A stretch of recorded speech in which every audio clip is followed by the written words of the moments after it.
Bonjour, this is Jasmine. Thank you so much for stopping to smell the roses on Rue Madame.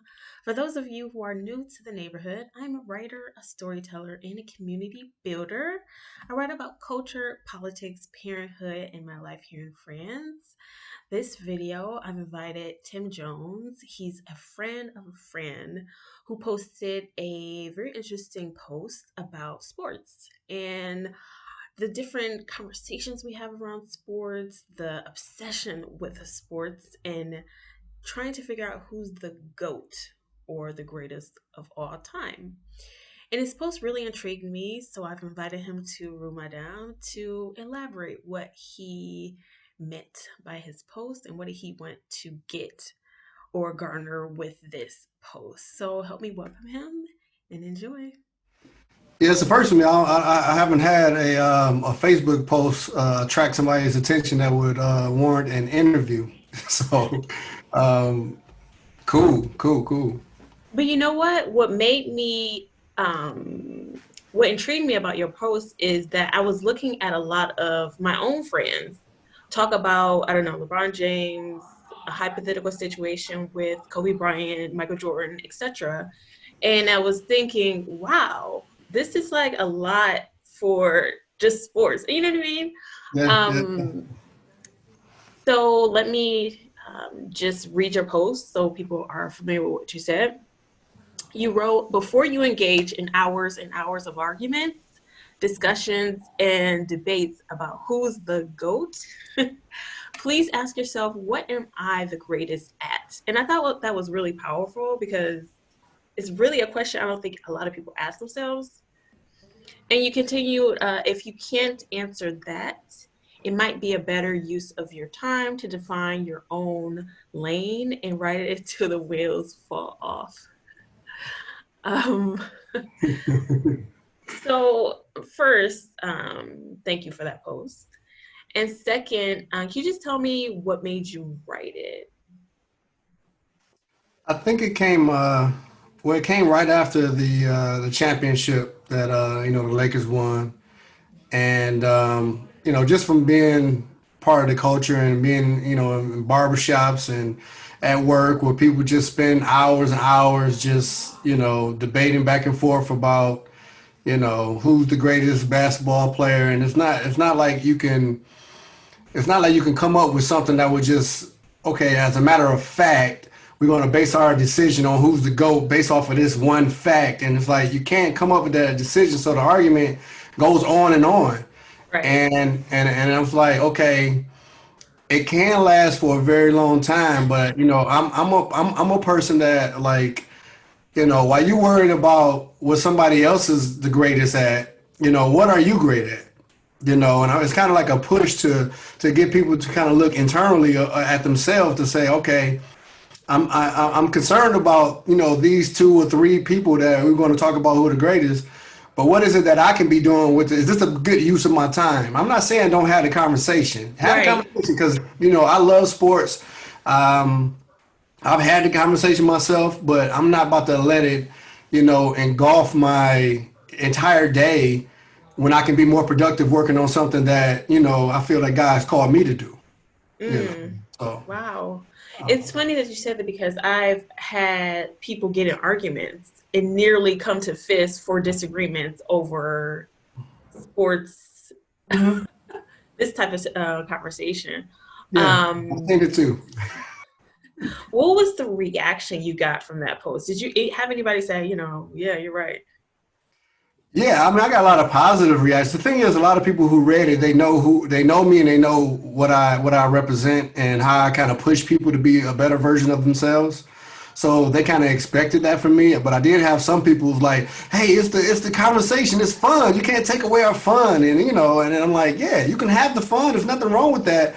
But notice I said hours and hours and hours of arguments and debates. Because as soon as you top one, somebody else gonna top you, and and I'm like, no, like use your time to kind of carve out your own specific niche, and like I say, ride it till the wheels fall off. It's like, you know, one thing that I always try to do is I love watching people who are considered goats in their respective fields. because I'm trying to find out what is it that they're doing or what possesses them to kind of really push that hard to become good at what they do. So I'm like, yeah, I still study them and I study what they do, but I use what they do and what motivates them to help me push me towards my passion. Right, right.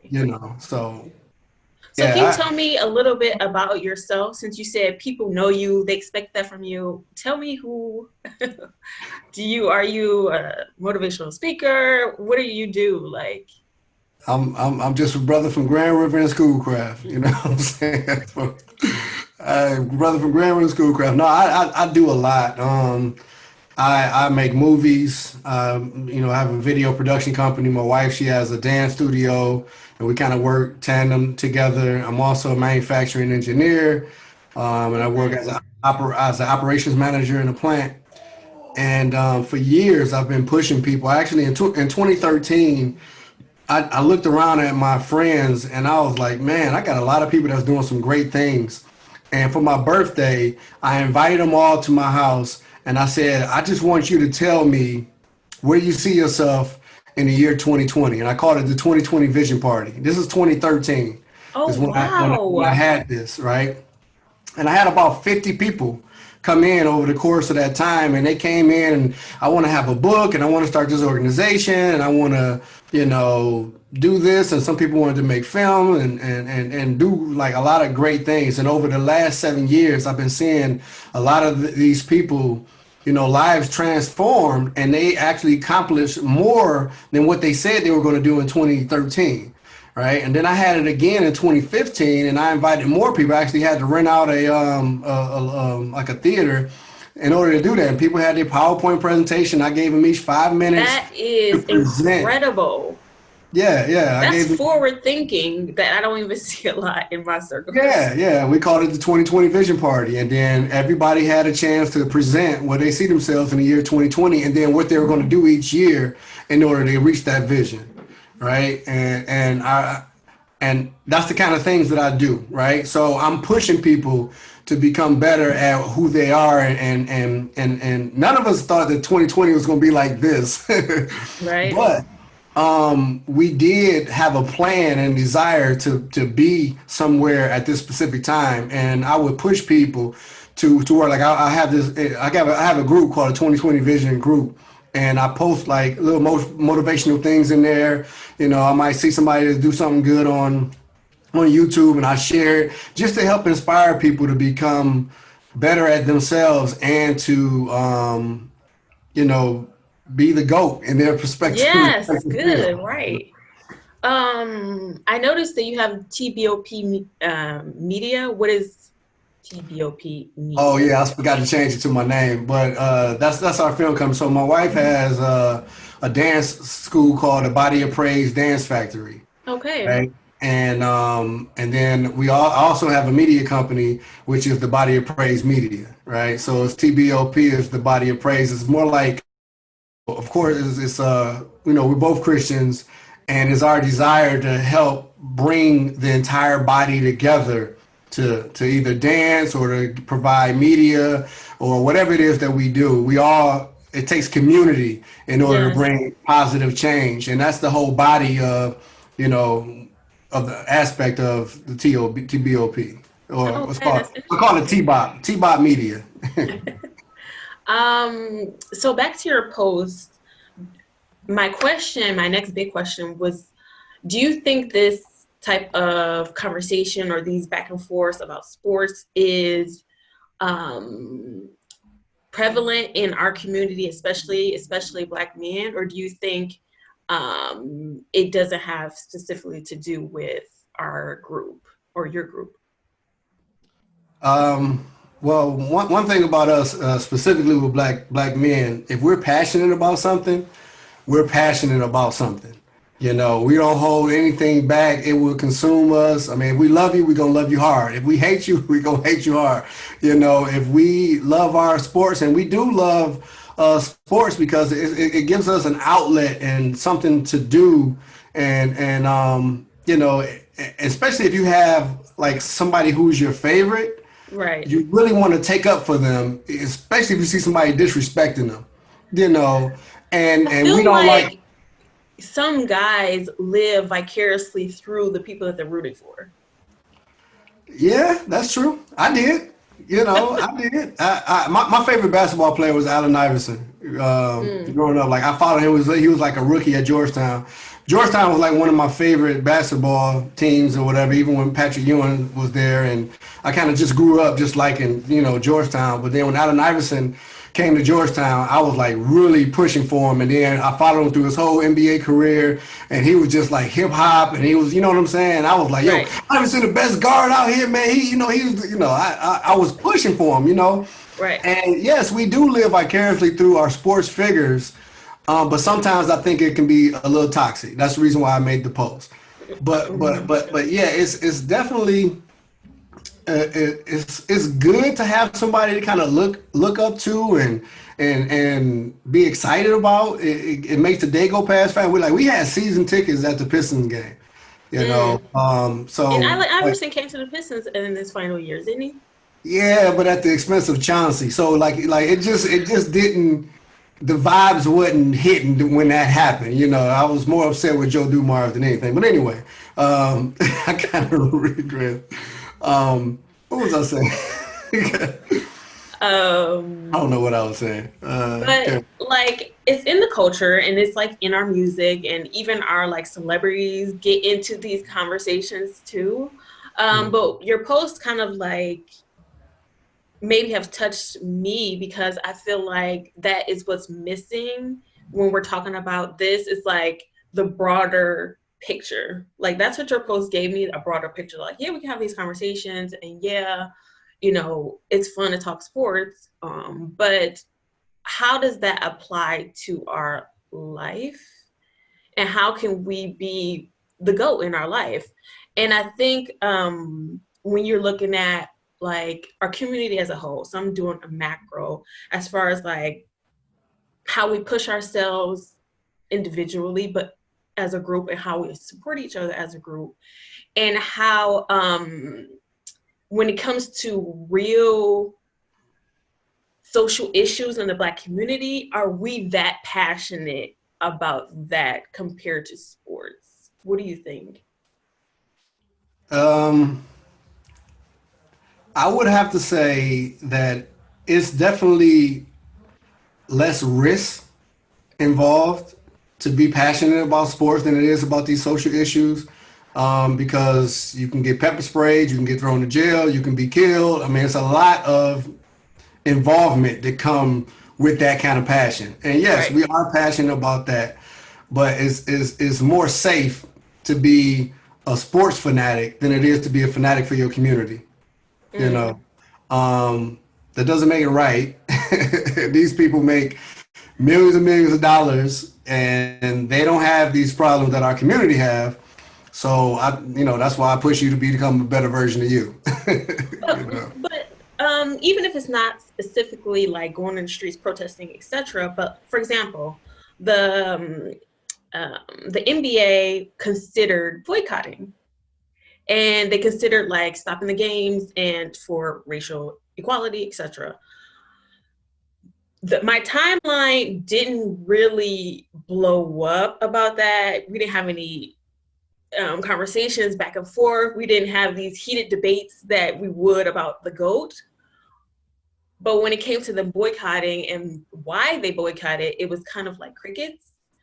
But them winning and LeBron getting, I don't know, fifth, sixth, I don't know how many rings, that got more traction in our community. And I think, I guess that's where we're like missing the, I don't know. Yeah. What do you think? I think it's painful to be a black person in America. Mm-hmm. I mean, maybe in France as well. Where you say you're from? I mean, Yeah, where there you were are. protests here too. Right, right. And if you study history, sports and other activities was a tool that was used to keep the people Distracted. occupied.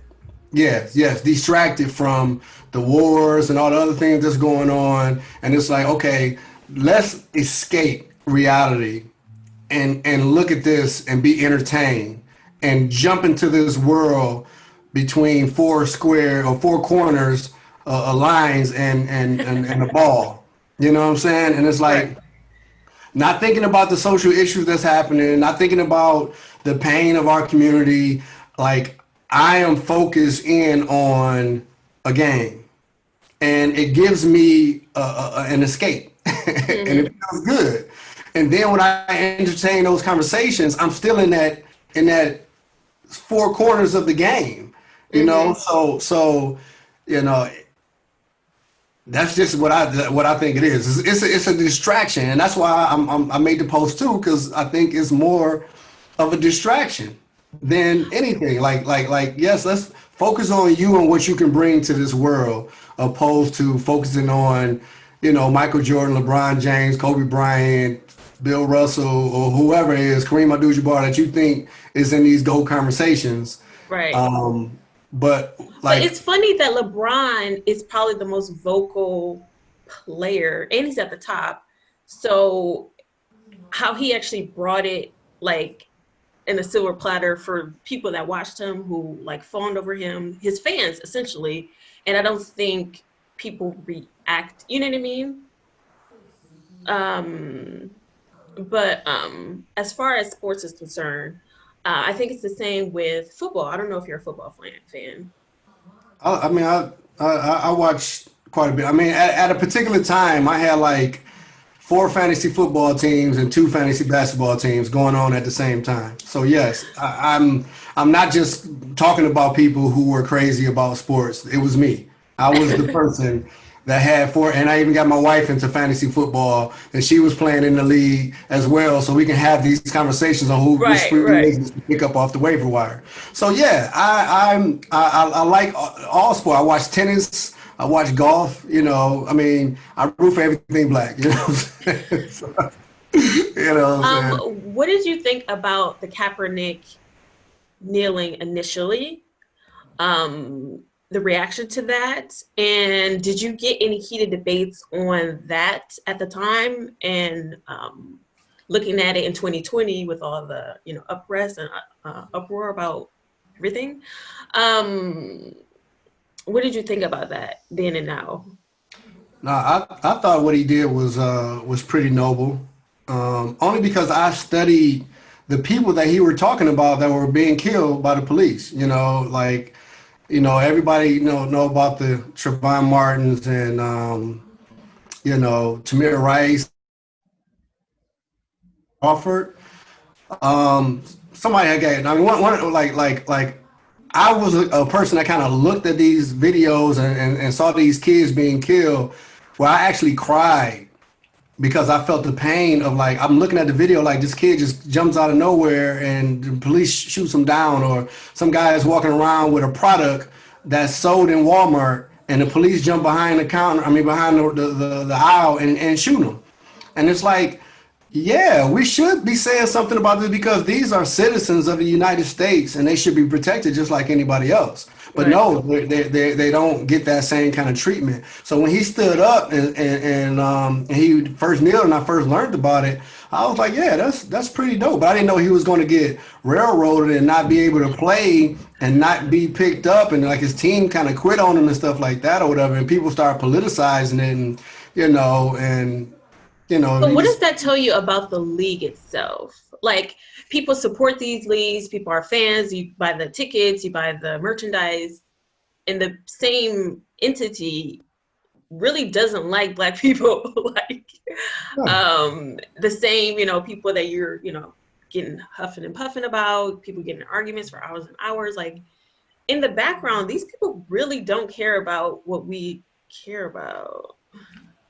amen. Yes. I don't even need to give an answer to that one. No, it's like they love you when you can bring the bottom line to them, as far as making money, right? And when you're quiet about issues, as long as you're talking about something else. When Ali was talking about he was the prettiest and nobody can mess with him, and he the baddest man on the planet, and he a bad man and all that stuff. Yeah, that was cool. But as soon as you start talking about these social issues and you start talking about Vietnam and say, no, you my oppressor, then it became a problem. right? So as Right. long as you go with the narrative, like LeBron James wasn't always this vocal about social issues. He just got reached to the level of success where he can start having this conversation. You really can't do nothing about it because he's generating so much money that they'll be Right, like, right, I'll right. let you talk bad about the president or whatever it is you're gonna talk about because like you can move to a city and that entire city economic base just lift up because you just came to a team. You know what I'm saying? Like when you got that kind of power, you can have those kind of conversations. But other NBA players can't do that. I mean, they can, but like they have to carry. There's some more factors to be involved in that decision. Right, You right. know what I'm saying? Um, so when people are talking about the GOAT, which, like you and I said, there's balance. Of course, you can talk about, basketball, football, and go into lengths with it, but I kind of wish there was more balance or discussion about the flip side of it, like we were talking about the kneeling and how we are touched by everything um that they do say or don't say, because I feel like silence is also killing us. You know what I mean? People's silence, people's indifference or apathy. So what would you like to see like on your timeline? What would you like for the people that to get from your post? What did you want them to like do initially? I just want them to roll up their sleeves and put in work themselves. You Mm, know, I mean, like when I was in college, I love sports. I love, I was in it, right? hmm. But I got to the point where I said, all right, do I study for this test or do I watch this game? Right? And I would say to myself, like, yeah, and this is like right when the Pistons started to get good or something, Mm. like the early 2000s or whatever, Before, yeah. yeah, yeah. And it's like, they're living out their dreams. Mm. I'm not living out mine right now. So what I had to do is I had to literally shut TV off. I would like after basketball, I would shut the TV off all the way to like the end of the year. You know what I'm saying? Like from June to December, I wouldn't watch any TV. Right? I would read books. I would do studies and do like invest in myself Mm. with other things or whatever. Then I would watch sports after that. All That Star is a good game and all point. that stuff or whatever. That is a really good point. You just said invest in yourself. And I think that's what that post was trying to get at. Yeah. And I think a lot of people in general don't do that. Like as far as I don't know, what school did you go to? I graduated from Wayne State. Okay, good, congratulations.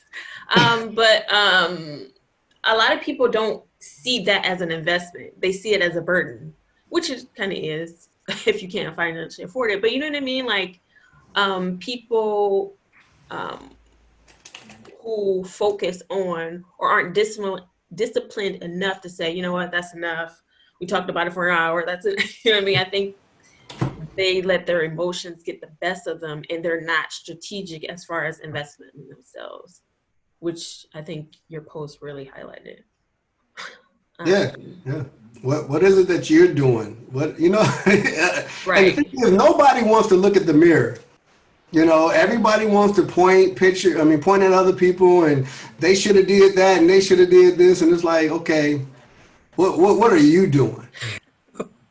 What are you doing? As my kids will say when they point at somebody with shoes or whatever, Uh, so I just want to push people to become better themselves, and people just they idolize these people, and it's kind of like to them, and it's like they worship these people who worship a golden trophy, and they Yes. really Wow. go hard and put in hours of work just to say, hey, I got a championship.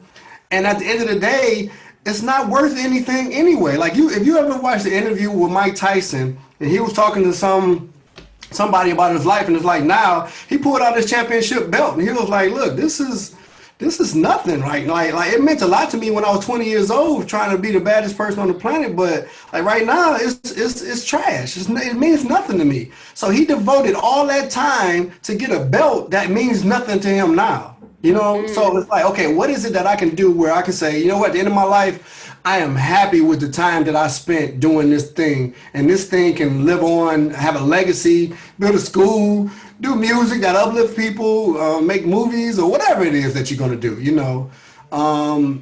Because I And think he really understood that he was a cash cow more than anything else. yeah, But what I find interesting about sports in general and the obsession with it is even when I like the rare times I sit and listen to ESPN or Sports Center or something like that, and man, even like professional commentators, that's all they do. They yeah, sit and debate mindlessly long hours, but to their excuse, they're getting paid for it. Um, exactly. And that's what they may be the GOAT at commentating and debating that. Like that's an actual lane. Yeah, you can ride that lane if that's your lane. You know what I'm saying? But if you work at, the toy store or whatever, like that's not your lane, like yeah, anyway. Because I think it's funny how they call it a bubble. Isn't wasn't the NBA bubble since there was no crowds? Well, it was like everybody came into one space and you couldn't leave or come back. Everybody had to be there, be tested all the time, and make sure Okay, that nobody bring Corona up in there and mess up the whole season. So you once you was there, you stayed, right. and you couldn't leave. If you left, you had to be quarantined. A whole bunch of other stuff.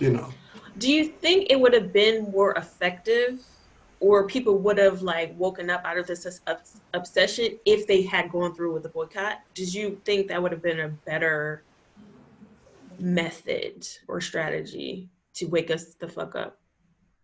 I don't think so. Okay, Yeah, I don't think. I think.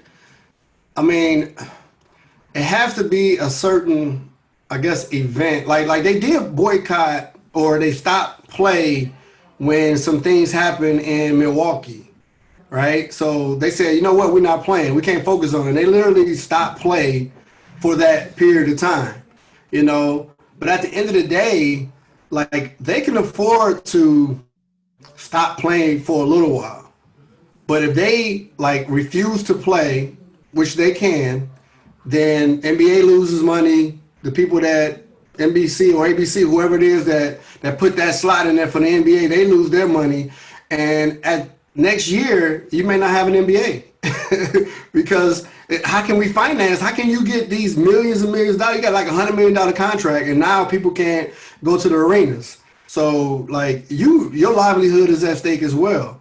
I'm not saying that these issues isn't important, but we have to figure out, is it a better way to fight than just to protest, right? Organizing, strategizing the community, kind of like what Kwame Ture would try to help us to do. It's like, hey, it's not about you just being organized, going out, being rioting and all that stuff or whatever. That's only going to be so effective. But if you come together and you organize, now if they start putting together programs and start talking with the communities and really start doing some things like that, I think that would be more transformative than just boycotting or not doing anything for a period of time. And like I say, a lot of us, we watched, like I watched a lot of the NBA while they were in the bubble because it's like I finally get a chance to get back, just escape a little bit, right? I mean, right. I never said there was anything wrong with the escape, you know, but I will have to see how effective boycotting this would be. I mean, it would make a statement, but at the end of the day, once you finish boycotting, what do you have to do? Like Right. like There's what's the no end? like ultimatum. There's Yeah, no in game probably set up. yeah. You just leave it at that, and we need more than just somebody saying, "Hey, I'm not going to play this basketball game. I'm gonna use my voice to speak out against that." Yeah, okay. Are we still going to be But as woke as we are? Are we still going to have these issues with police once you finish boycotting? So like the change is really what we need, not just a voice. Like people have been speaking up against this stuff for long, and people have said, "Hey, let's have this. It's time for us to have a serious conversation about race." And it's like, okay, what's the conversation gonna do? We've been talking about race since 1500s. You know what I'm saying? Like it's deeper than a conversation and a boycott, and I'm just gonna stop. right, right, So right. I'm sorry, Th- Jasmine. I'm sorry for going. Thank you so much for coming and talking to me about this. I think this is a conversation I kind of like want to see go back and forth more often than just the go. Yeah, um, I would agree. I would love to see that. I would encourage it. um, Thank you so much. And if you haven't checked out my blog yet, I'm going to put this on the blog and I'll send you a link to it once I get Okay, it. great.